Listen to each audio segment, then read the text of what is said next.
748.8 alas.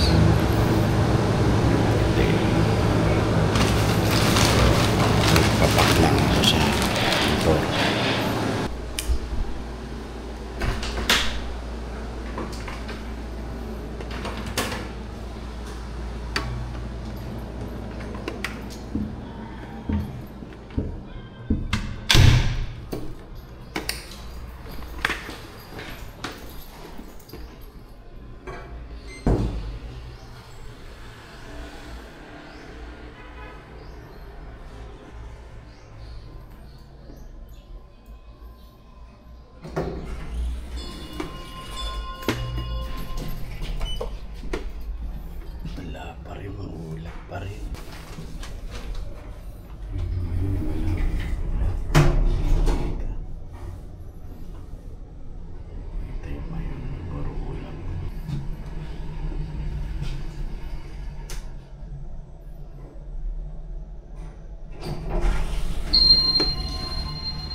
Today is our second day for April. Baka hindi magpakita ng buong vulkan ngayon dahil gagabi pa rin ulan. Ngayon umahambon-hambon pa din at kapalang ulap sa may gawin ng mayon.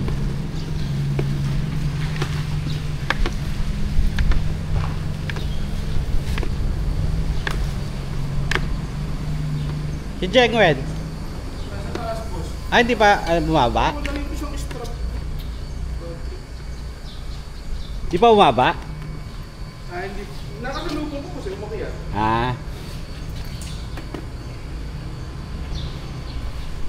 Time check, 9:50 AM. Alis natin kami dito sa Hotel Villa de California para mag-start na ng trip.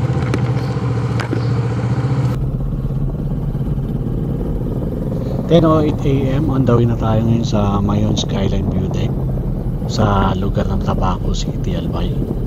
Sana magpakita sa atin si Mayon. From sa hotel kung saan kami nag-overnight stay going to Mayon Skyline ay nasa 22.8 kilometers din ang layo at estimated 36 minutes ang travel time.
Wala.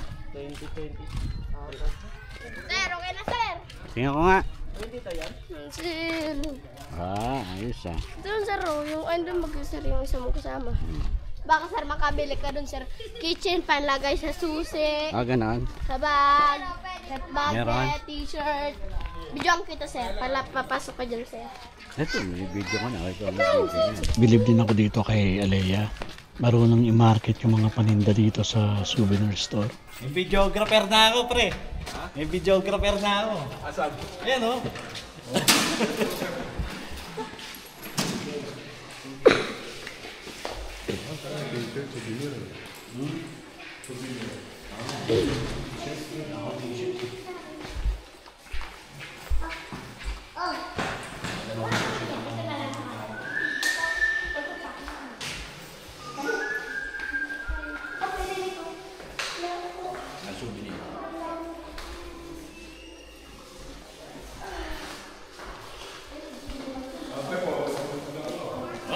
Parang ano ah, drone ah.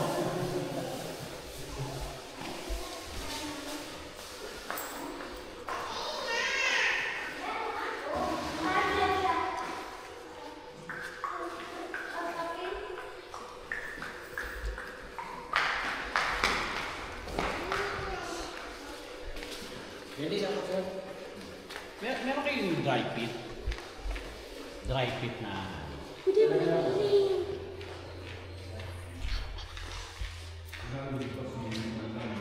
Yan, okay na yan ate. Kayo naman video ko. Ang pangalan mo? Alea sir. Alea, ikaw? Maritoni sir. Ha? Maritonji?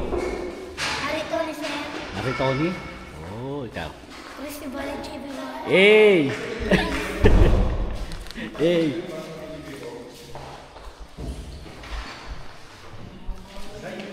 Dry pit po? Yung dry pit.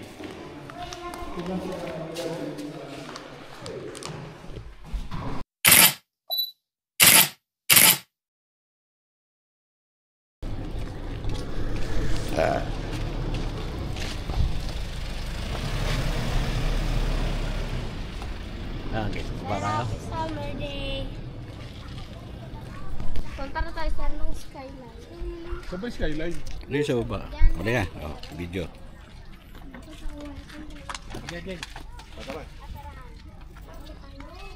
Uli.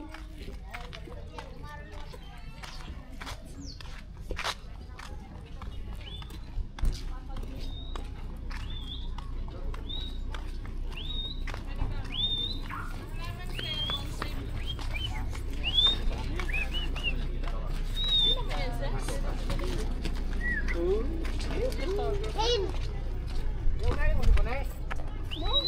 Bro! Nakutang ka na yan!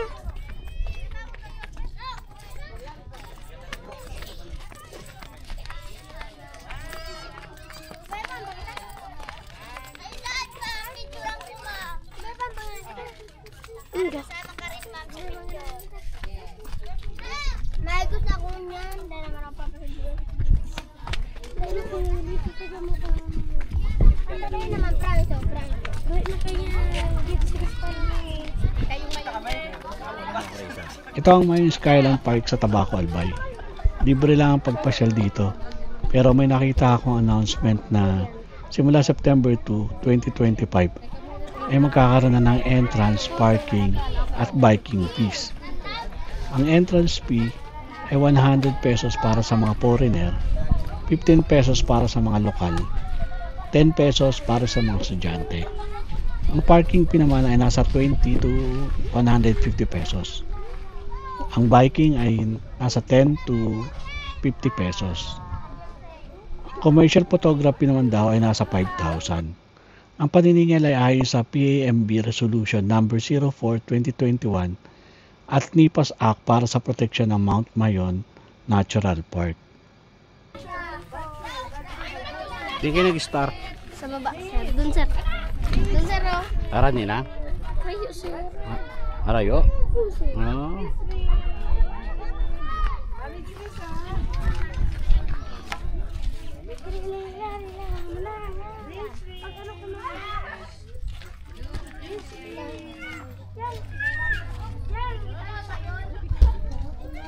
Talagang hindi na nga nagpakita ang Mayon.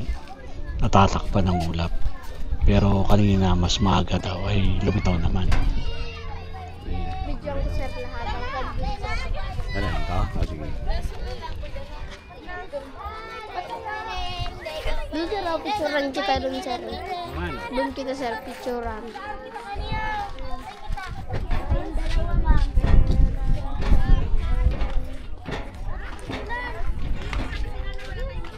Open, close, open, open, close.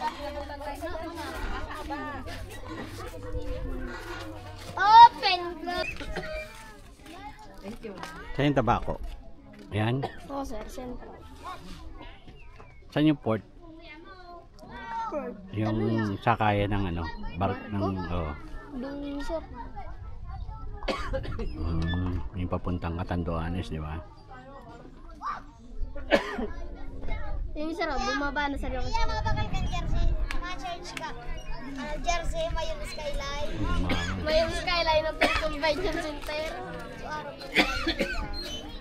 But I don't wanna say goodbye.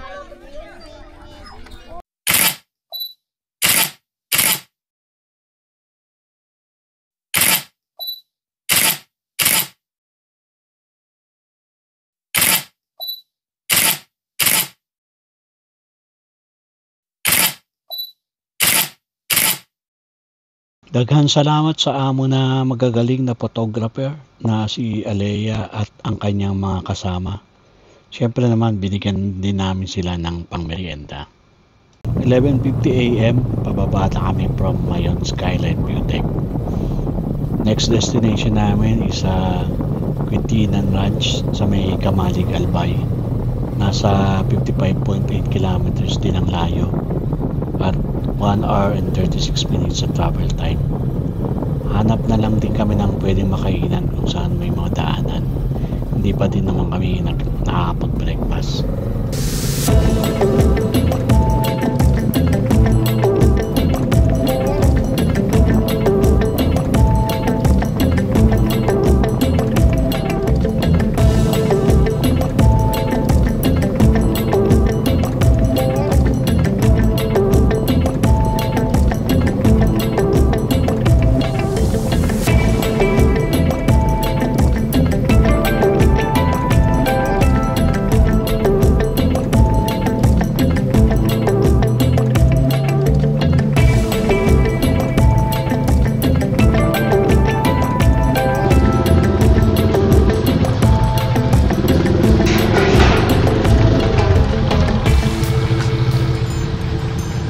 At 18 PM dito na kami sa may Kamalig, Albay. Papunta sana kami na Quintinan Ranch nang nagkayaan na mag-lunch. Baka wala daw makainan sa pupuntahan namin. Kaya bumalik ulit kami para maghanap ng pwedeng makainan. Wala na tayong makainan doon. Ano na eh. Pasok na tayo doon. Baka wala na tayong makainan.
PM, kakatapos lang namin mag-lunch dito sa Alls and Angels Special Pinangat. Dito din yan sa may Kamalig, Albay.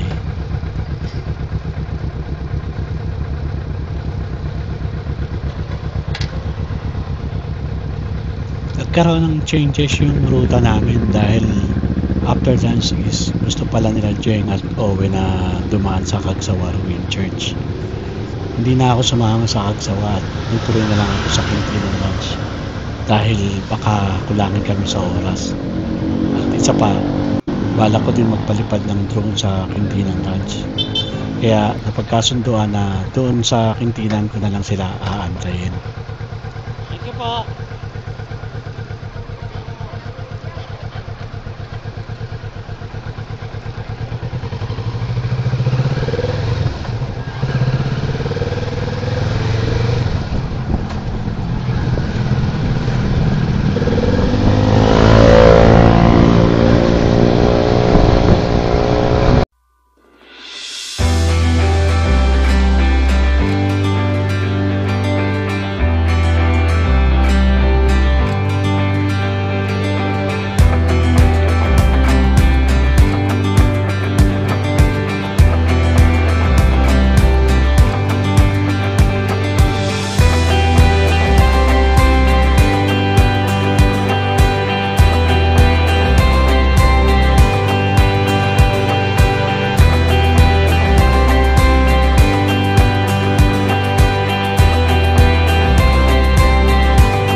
overnight 120 per head.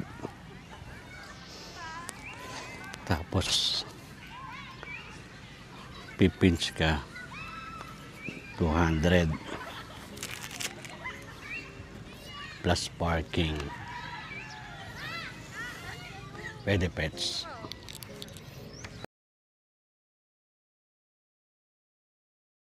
Ang Bulkang Mayon ang pinakamataas na bundok sa Bicol. Ito ay may taas na 8,081 feet. Ang Bulkang Mayon at ang nakapalibot na tanawin ay idineklara bilang pambansang parke noong Hulyo 20, 1938. Ito ang kauna-unahan sa bansa. Muling inuri bilang Natural Park at pinangalanang Mayon Volcano Natural Park noong taon 2000. Ito ang sentro ng Albay Biosphere Reserve na kinilala ng UNESCO noong 2016 at kasalukuyang nominado bilang World Heritage Site.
At 3:59 PM, kakatila lang ng malakas na ulan. Palis na din ako dito sa Critina Ranch. Sa baba na lang kami makikita nila Jeng at Owen dahil palis na din ako dito nang tumawag sila.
Diretso na tayo ng ng Naga.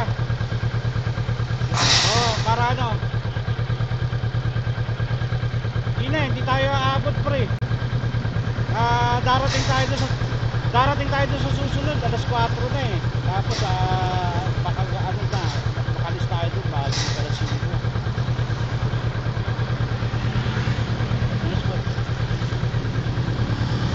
May chinekin na ako doon kaya nasa bayan, malapit sa simbahan. Nakalimutan ko yung pangalan, pero maganda siya. Pero may mga iba din pa rin doon. I-tag na lang kaya muna natin doon yung doon. Kasi papasok tayo ng bayan, no?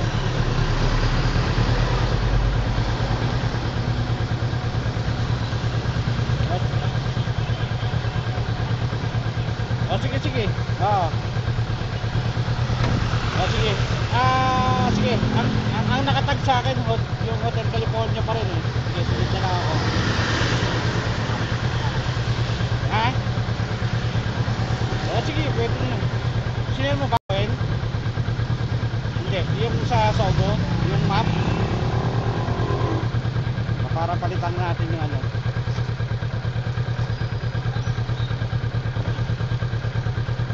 Oh, pwede, tutulugan lang naman eh. Tapos tutulog na tayo, alas 5, alis na tayo eh. Diba? Alas 5, alis na tayo eh. Para makalarga tayo ng maaga.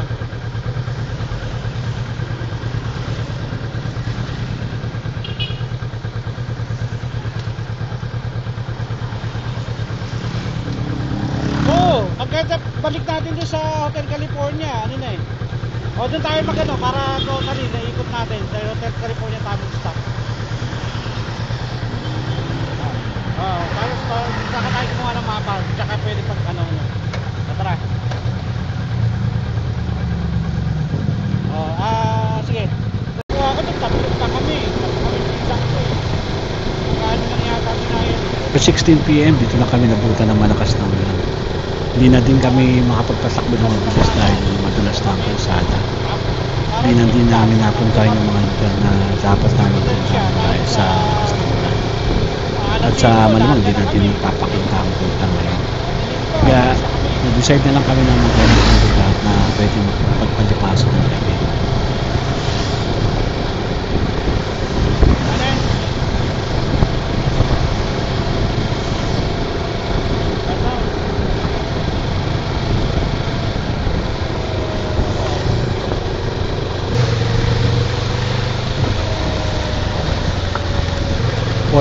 PM, sobrang lakas na ng ulan.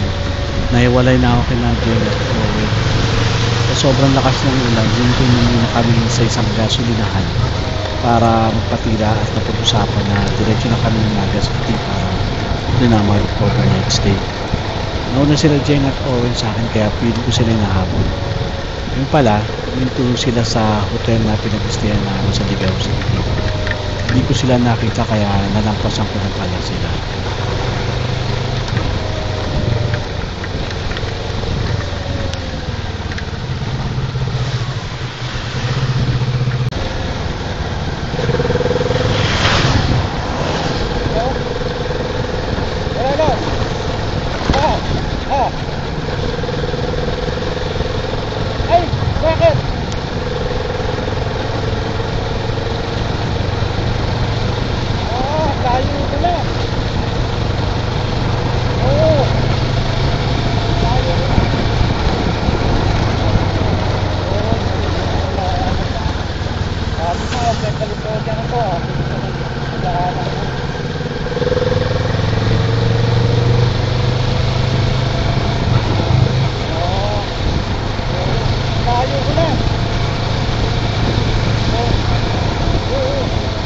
Tapos ang traffic pa dahil dito may mga ginagawang daan.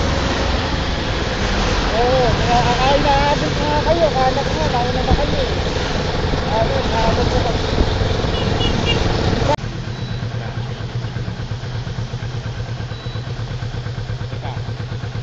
Dun sa ano, yung, andito na ako sa Pulanggi eh.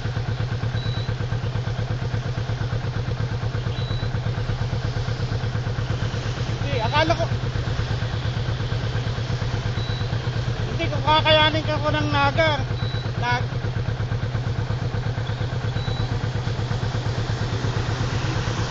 O sige. Pulanggi. Pero anong ano nyo, plano nyo? Magnanaga pa rin.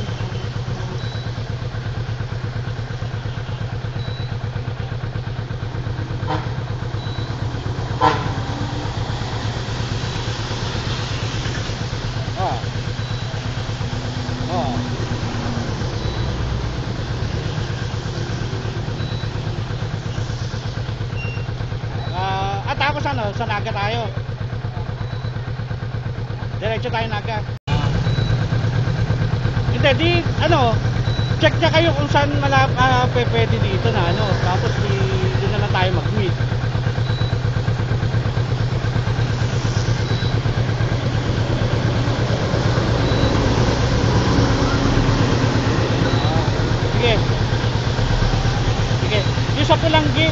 kurbada. Yung Caltex, nakita nyo ako, di ba? Caltex. Oo, sige. Dito sa Caltex may Jollibee. Dito na lang ako i-standby sa Jollibee. Adjacent ng Caltex, Jollibee. Doon ako, tatry ko makakapag-charge ako. Tapos, tapos titignan ko saan pwede tayo.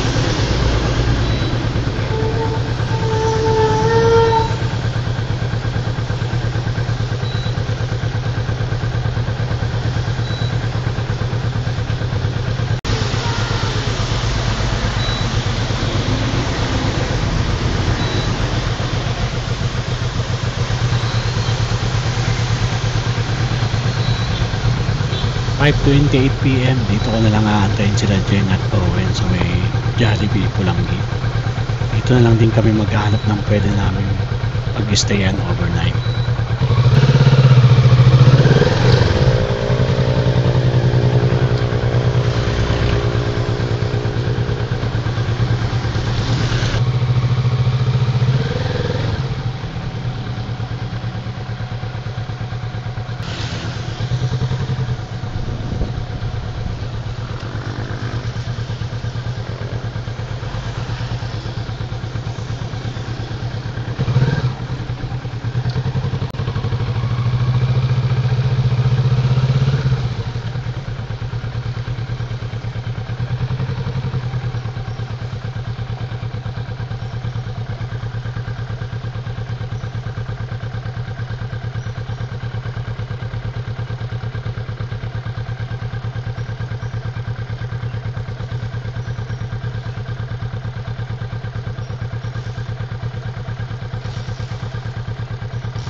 (7:03 PM), paalis na kami ng Jollibee Pulangi para mag-check-in sa isang malapit na inn.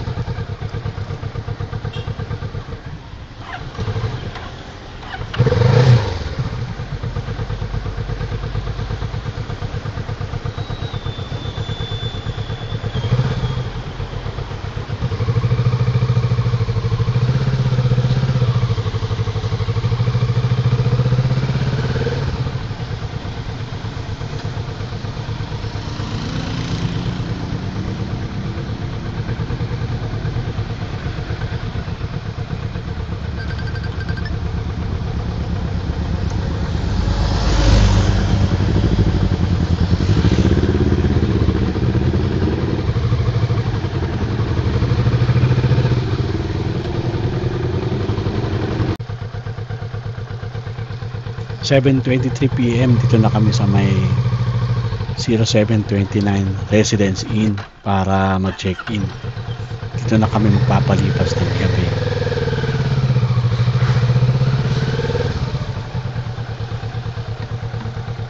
Pareho lang.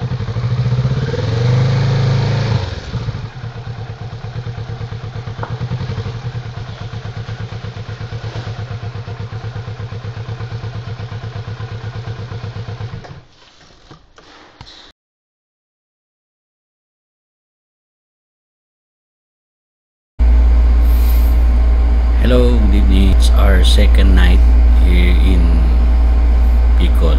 Dito na kami ngayon sa Pulangi. Natapos na namin yung Mayon Loop kanina